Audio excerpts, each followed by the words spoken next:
साधक किसे कहते हैं? साधक का मतलब पूजा करने वाला नहीं। पूजा करने वाले को हम साधक कह सकते हैं कि ये साधक है, लेकिन साधक उसी को कहा जाएगा जिसके अंदर पूजा करते समय कोई फल की इच्छा ना हो। क्योंकि हम लोग तो देवालय जाते हैं फल की इच्छा को लेके। पंडित जी ने बताया है 16 सोमवार का व्रत कर लो, बेटे की प्राप्ति हो जाएगी, इसलिए मंदिर जा रहे हैं। पंडित जी ने बताया है कि पंचामृत लेकर के शंकर भगवान पे चढ़ाओ, इससे तुम्हारी नौकरी लग जाएगी, इसलिए मंदिर जा रहे हैं। यहां पर हमारा स्वार्थ छिपा हुआ है। मंदिर जाने पर स्वार्थ है। हम मंदिर जा रहे हैं भगवान की पूजा करने के लिए, किस लिए? हमारी मनोकामना पूर्ण हो जाए। साधक का मतलब है जिसके अंदर कोई कामना ना हो, जो केवल भक्त बन के मंदिर जाए, जो केवल भक्त बनकर भगवान की पूजा करे, भगवान से कुछ भी मांगे नहीं। हम लोग तो चढ़ाते 1 रुपया है, मांगते 1 लाख है। हम लोग चढ़ाएंगे कम, मांगेंगे ज्यादा।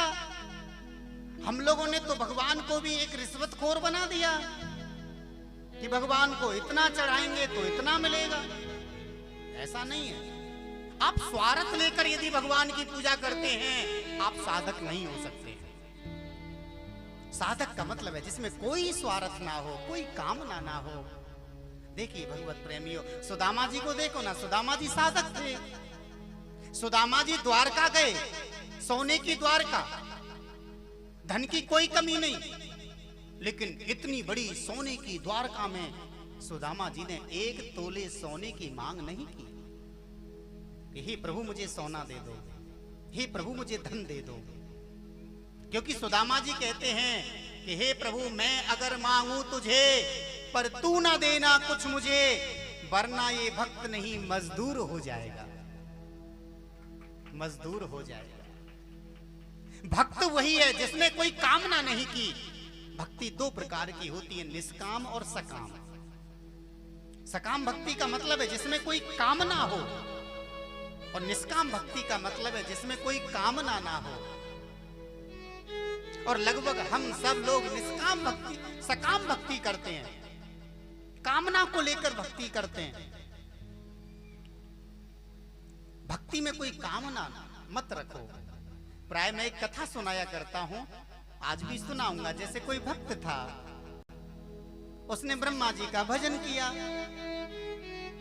ब्रह्मा जी प्रकट हो गए, बोले बेटा मैं तेरी भक्ति से प्रसन्न हुआ, वरदान मांग ले। अब भक्त कहने लगा ब्रह्मा जी मुझे अमर कर दो। ब्रह्मा जी बोले भैया मैं तुझे अमर नहीं कर पाऊंगा, मैं जन्म दे सकता हूं लेकिन मार नहीं, मैं अमर नहीं कर सकता हूं, सबको मरना है। अच्छा तूने मेरा 3 महीने भजन किया है, सो तू मेरे से 3 वरदान मांग ले। अब भक्त सोचने लगा क्या वरदान मांगू, मेरा विवाह नहीं हुआ, पहला वरदान मांग लेता हूं ब्याह हो जाए। बोले ब्रह्मा जी पहला वरदान, बोले क्या? बोले मेरा विवाह हो जाए। ब्रह्मा जी बोले तथास्तु।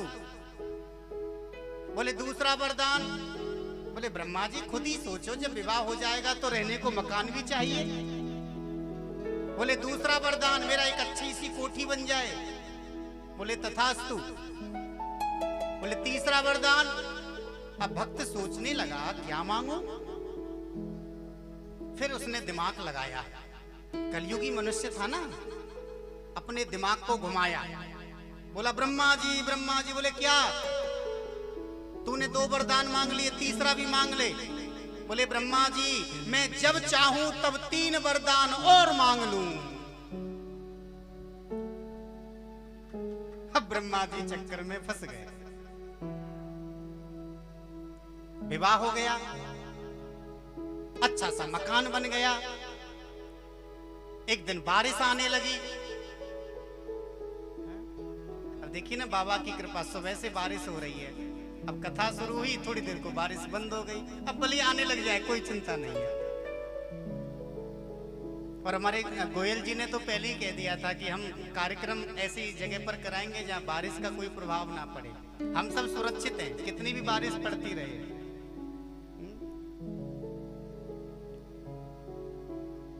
अब एक दिन बारिश आने लगी है, बारिश आने लगी तो जो मकान का जो पेंट है वो धुलने लगा, घर में पानी आने लगा।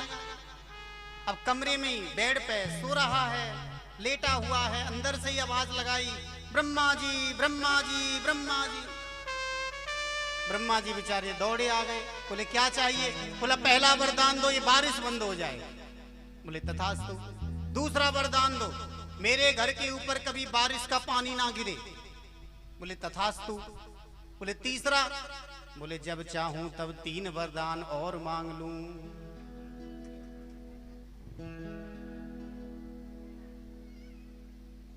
अब बारिश के बाद में मच्छर पैदा हो जाते हैं, खटमल पैदा हो जाते हैं। अब मच्छर खाने लगे, ब्रह्मा जी ब्रह्मा जी। ब्रह्मा जी आगे, बोले क्या चाहिए? बोले मेरे घर में कभी भी कोई मच्छर ना प्रवेश करे। बोले तथास्तु। दूसरा वरदान? बोले मैं जहां भी जाऊं मुझे कहीं भी मच्छर ना खाएं। तीसरा वरदान? बोले जब चाहूं तब 3 वरदान और मांग लूं। अब ब्रह्मा जी बड़ी समस्या में फंस गए, अब क्या करूं? गए नारायण के पास, बोले श्री हरि त्राहिमाम त्राहिमाम। बोले क्या हुआ? बोले एक भक्त के चंगुल में फंस गया हूं और मुझे लगता है जिंदगी भर वो मुझे निकलने नहीं देगा। बोले ऐसा क्या कर दिया? बोले खुद ही देख लो। भगवान कहने लगे ब्रह्मा जी तुम बड़े भोले हो, हर किसी को वरदान दे देते हो। हिरण्याकश्यपु को वरदान दे दिया आपने, ना ऊपर मरूं ना नीचे मरूं ना बाहर मरूं ना भीतर मरूं, 12 महीने में से किसी महीने में ना मरूं, ना अस्त्र से मरूं ना शस्त्र से मरूं। अब मुझे नरसिंह अवतार लेना पड़ा। आप सोचते नहीं हो मैं क्या वरदान दे रहा हूं, दे देते हो। ब्रह्मा जी बोले प्रभु सबसे जान बच गई, सबका आपने उद्धार भी कर दिया, लेकिन ये कलयुगी मनुष्य है, इससे बचना बड़ा मुश्किल है।